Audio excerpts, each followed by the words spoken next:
Toshkent shahrida barpo etilgan Olimpiya shaharchasi mamlakatimiz sport infratuzilmasini yangi bosqichga olib chiqqan yirik loyihalardan biri hisoblanadi. Mazkur zamonaviy majmua 2022-yil 9-noyabr kuni qurilishi boshlanib, qisqa vaqt ichida bunyod etildi. Loyiha umumiy qiymati qariyb 290 million AQSh dollarini tashkil etadi va 100 gektardan ortiq hududni egallaydi. Olimpiya shaharchasi qurilish ishlarini Xitoyning yirik kompaniyasi tomonidan amalga oshirildi. Ushbu kompaniya xalqaro standartlar asosida ish olib borib, dunyo bo'ylab ko'plab sport inshootlarini barpo etgan tajribaga ega. Olimpiya shaharchamiz umumiy 100 gektar maydonga joylashgan bo'lib, 6 ta katta binoyimiz bor. Asosiy qurilish ishlarini Xitoy kompaniyasi tomonidan olib borilgan. Bu China Comes Engineering kompaniyasi tomonidan hamma loyiha va qurilish ishlari shu kompaniya tomonidan olib borilgan. Umumiy qiymati 300 million dollardan ziyod bo'lgan obyektimizga 80% xom ashyolar, qurilish materiallari Xitoydan keltirilgan. E'tiborga loyiq tomoni ishchi kuchi ham xitoylik ishchilar tomonidan qilingan. Hozirgi kunda barcha obyektlarimiz, barcha sport inshootlarimiz va administrativ binoyimizda to'laqonli ish olib borilyapti.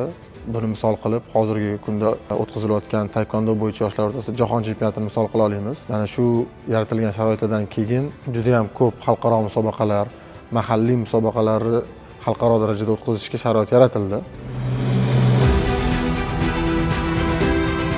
Majmua tarkibiga zamonaviy stadion, velodrom, suv sportlari saroyi, jamoaviy va yakkakurash sport turlari uchun arenalar kiritilgan. Barcha inshootlar xalqaro olimpiya talablariga mos holda qurilgan. Qurilish jarayonida yuqori sifatli materiallardan foydalanilib, ular xalqaro mutaxassislar tavsiyasi asosida tanlangan. Shuningdek, Xitoyda ishlab chiqarilgan zamonaviy qurilish mahsulotlari, mustahkam metall-konstruksiyalar, energiya tejamkor fasad panellari va innovatsion izolyatsiya materiallari keng qo'llanildi. Bu esa inshootlarning chidamliligi va uzoq muddat xizmat qilishini ta'minlaydi. Majmuada energiya samaradorligiga alohida e'tibor qaratilib, quyosh panellari kabi ilg'or texnologiyalar joriy etilgan.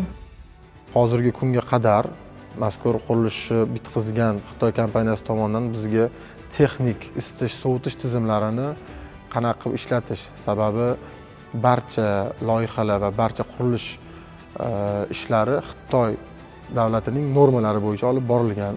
Shuning uchun xitoylik mutasaddilar va mutaxassislar bizning mutaxassislarni to'laqonli o'rgatib, o'qitib berishyapti hozirgi kunda. Eng muhimi, ushbu loyiha O'zbekiston va Xitoy o'rtasidagi strategik hamkorlik va do'stlik munosabatlarining amaliy ifodasiga aylandi. Qurilish jarayonida xitoylik mutaxassislar o'z tajribasi bilan o'rtoqlashib, mahalliy quruvchilar bilan birgalikda ish olib bordi. Bu esa kadrlar malakasini oshirish, yangi texnologiyalarni o'zlashtirish va kelgusidagi qo'shma loyihalar uchun mustahkam zamin yaratishga xizmat qildi. Bugungi kunda Olimpiya shaharchasi nafaqat sport musobaqalari o'tkaziladigan maydon, balki ilmiy, amaliy va o'quv mashg'ulot markazi sifatida ham faoliyat yuritmoqda. Shu tariqa ushbu majmua mamlakatimizda sportni rivojlantirish, yoshlar salohiyatini oshirish va xalqaro maydonda O'zbekiston nufuzini mustahkamlashda muhim o'rin tutmoqda.